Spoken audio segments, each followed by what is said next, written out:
যেଭଳି ଭାବରେ ବିଧାନସଭାକୁ ଅଚଳ କରିବା ପାଇଁ ପ୍ରୟାସ କରୁଛନ୍ତି ସେଥିରେ ବିରୋଧୀ ଦଳ ଫଳବତୀ ହେବେ ନାହିଁ। ସାମୂହିକ ଭାବରେ ସେମାନେ ବୟକଟ୍ କରୁଛନ୍ତି ଏବଂ ଏସସିବି ମେଡିକାଲ ଇସ୍ୟୁ ନେଇକି ଆଜି ପର୍ଯ୍ୟନ୍ତ ଅଡ଼ି ବସିଛନ୍ତି। କିନ୍ତୁ ସରକାର ଯେଉଁ ପଦକ୍ଷେପ ନେବା କଥା ତୁରନ୍ତ ପଦକ୍ଷେପ ନେଇଛନ୍ତି। ସରକାର ଆକ୍ସନ ମୁଡ୍ରେ ଅଛନ୍ତି। ଘଟଣା ଦିନ ମାननीय मुख्यमंत्री राति 4:10 पहुंचिकी मृताहत परिवार को भेटिकी संवेदना जनइथिले। यशस्वी प्रधानमंत्री नरेंद्र मोदी दिल्ली थाई संवेदना जनइले एवं उभय मुख्यमंत्री एवं प्रधानमंत्री मृताहत परिवार को क्षतिपूरण घोषणा कले। राज्य सरकार पक्षर 25 लाख टंका घोषणा करागला और से अनुसार प्रशासनिक परिवर्तन करागला।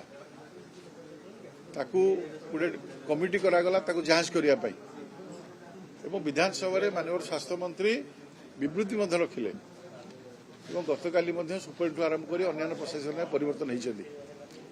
ये समस्त पदक्षेप नेला परे स्वास्थ्य मंत्री इस्तीफा दाबी करवा हास्यास्पद कथा। विगत 24 वर्ष धरिक शासन करुवा व्यवस्था थिबा दल जितेबाला मेडिकल कॉलेज कौन परिवर्तन कले ना, जदि इलेक्ट्रिक तार परिवर्तन करते डीजी परिवर्तन करते लैबोरेटरी इक्विपमेंट को परिवर्तन करते घटना घटन था। आम सरकार आसला 850 कोटी ऊर्ध्व टंका 2 वर्ष भितर एससीबी मेडिकल कॉलेज नवीकरण जहाँ काम चालू रही आगामी दिन में संपूर्ण हेले एभली घटना घटव ना अघटापी सरकार पूरा यत्नवान अच्छा से अनुसार दृढ़ पदक्षेप नौ। तेणु विरोधी दलकर ये जो दाबी एवं ओडिशा विधानसभा को अचल करने जो प्रयास ये निरर्थक, ये आदौ समीचीन नुहे। ओडिशावासी हित में ये आदौ ग्रहणीय नुहे।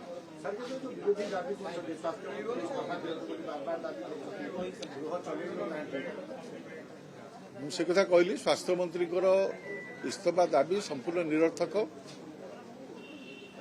एवं ग्रहणीय नुहे। घटना घटी आम संवेदना जनईचु, आम समस्ते दुखी। घटना पर तीक्ष्ण दृष्टि रखाई।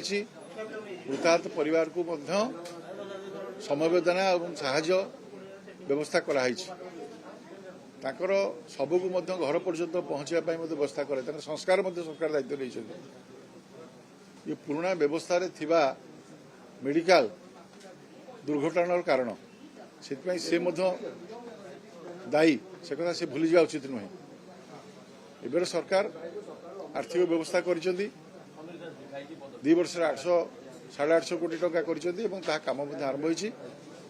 निश्चित भाव में आप देखिए आगामी दिन में घटना घटना।